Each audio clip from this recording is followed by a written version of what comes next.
خدائے کریم آخرت میں انسانوں کے ساتھ حق کے مطابق کام کرے گا، حق کے مطابق ہی حکم کرے گا۔ جس کی جو چیز ہوگی، جس کا حق بنتا ہوگا، وہ اس کو ملے گا۔ اگر جزا کی صورت میں ہوگا تو جزا، سزا کی صورت میں تو سزا۔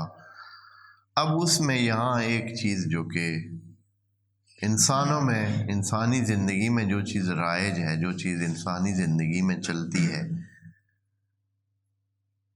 وہ ہے شفاعت۔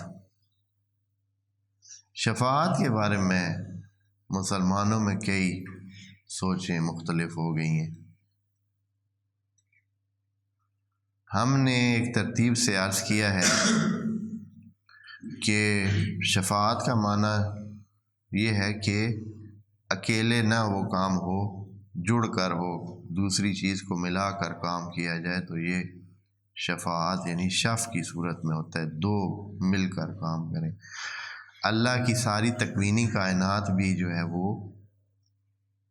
اسی طرح ہے، یعنی اسباب کے ساتھ اللہ کی جب رضا اور اللہ کی ما یشاء شامل ہوتا ہے، اس کی مشیت شامل ہوتی ہے، تو پھر وہ کام ہوتا ہے۔ اگر وہ اکیلے ہو تو کام نہیں ہوتا۔ اس لیے اللہ نے قرآن میں بار بار اس بات کی نفی کی ہے۔ یہ جو تکوینی مشیت ہے کہ شف جو ہے شامل ہو، اس کو نفی کیا کہ کسی کے ہاتھ میں نہیں ہے، وہ میں خود سب سے وہ خود کر رہا ہوں، کسی کو اجازت نہیں ہے، نفی کی ہے۔ لیکن ساتھ یہ بھی کہا ہے کہ اگر میری مشیت ہوئی تو وہ ہو سکتا ہے کوئی شفاعت کرے، کوئی یہ کام کرنا چاہے تو میری اذن کے ساتھ وہ کام ہو سکتا ہے۔ کوئی بندہ اگر کسی دوائی کے ساتھ ٹھیک ہونا چاہے تو میرے اذن کے ساتھ ٹھیک ہو سکتا ہے۔ اگر میرا اذن نہ ہو تو کوئی بندہ یہ سمجھے کہ دوا کے ساتھ ٹھیک ہوگا، نہیں ہوگا۔ یہ شفاعت اللہ نے بہت ساری جگہ اس کو کہا ہے کہ عام، ایسے نہیں ہے کہ کوئی اپنی مرضی کرے۔ جیسے کہ اس آیت سورہ بقرہ میں یہ ہے کہ آیت نمبر 254 میں ہے، من ذا الذی یشفع عندہ الا باذنہ، اس کے اذن کے بغیر کوئی ہے جو جوڑ کر اپنا کام چلانا چاہے؟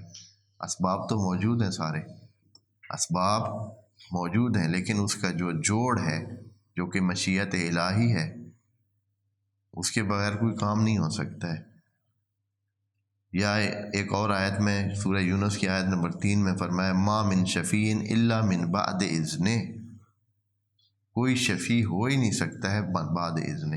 یہ یوم القیامہ کی باتیں نہیں ہیں، یہ تکوینی اور اس دنیا کی اور اس سے پہلے کی بات ہے۔ یوم القیامہ بھی یہی حالت ہے کہ کوئی یہ سمجھے کہ خود ہی جو ہے وہ چلا جائے گا جنت میں، ایسا ہونا نہیں ہے۔ پس وہاں بھی کیا ہے، اللہ نے ایک ٹوٹلی پکی بات کی ہے، یک طرفہ، کل للہ الشفاعۃ جمیعا، جو شفاعت ہے وہ صرف اور صرف اور صرف اللہ کے لیے۔ یہ دلیل ہے اس کی کہ شفاعت بطور ذات خود واضح ہے کہ جیسے باقی چیزیں، علم صرف اللہ کے پاس ہے اگر وہ کسی کو دے تو ہے، قدرت صرف اس کے پاس ہے اگر وہ کسی کو دے تو ہے، عزت صرف اس کی ہے، جیسے کہ آیات میں ہے للہ العزت جمیعا، ان العزت للہ جمیعا، عزت صرف اور صرف اور صرف اللہ کے پاس ہے۔ عزت کا معنی ہوتا ہے استحکام، یعنی ثبوت، جس میں کوئی نقص، خرابی، کمزوری نہ ہو، وہ عزیز ہوتا ہے۔ اب دوسری آیت میں اللہ فرماتا ہے ان العزت للہ وللمؤمنین، العزت للہ وللمؤمنین، خود ہی کہہ رہا ہے۔ ایک جگہ کہا ہے ان العزت للہ جمیعا، دوسری جگہ کہہ رہا ہے کہ العزت للہ وللمؤمنین۔ یا نبی کے بارے میں کہا کہ یا دوسروں کے بارے میں کہا کہ ان کی تعزیز کریں، یعنی آپ ان کو ان کے استحکام میں کومک کریں۔ پس اس کا مطلب ہے کہ اللہ جو یا یعز من یشاء، جس کو وہ عزت دیتا ہے، پس وہ دیتا ہے، بس وہ دیتا ہے تو وہ کون کیا ہو جاتا ہے؟ جو عز و معیشہ با یو ذل و معیشہ، یو عز و اسی باب سے ہے نا، عزیز سے، تو اللہ عزت دیتا بھی ہے، بس دوسروں کی عزت ہو جاتی ہے نا، جب اللہ کسی کو عزت دے تو وہ کیا ہو جاتا ہے؟ عزیز ہو جاتا ہے۔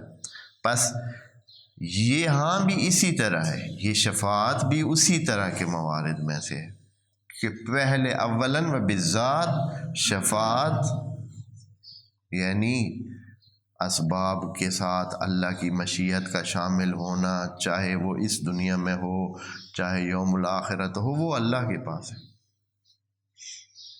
ہاں من بعد اذن ہی کوئی بات نہیں ہے، جس کے لیے وہ راضی ہو جائے کوئی بات نہیں ہے۔ قرآن میں یہ چیز بتائی ہے، بس یہ آیات صرف نفی نہیں کر رہی ہیں، یہ ثابت کر رہی ہیں کہ ہے صحیح، شفاعت ممکن ہے، لیکن صرف طریقہ کار اس کا یہ ہے کہ وہ اللہ کی اجازت سے ہوگی، اللہ کے اذن سے ہوگی۔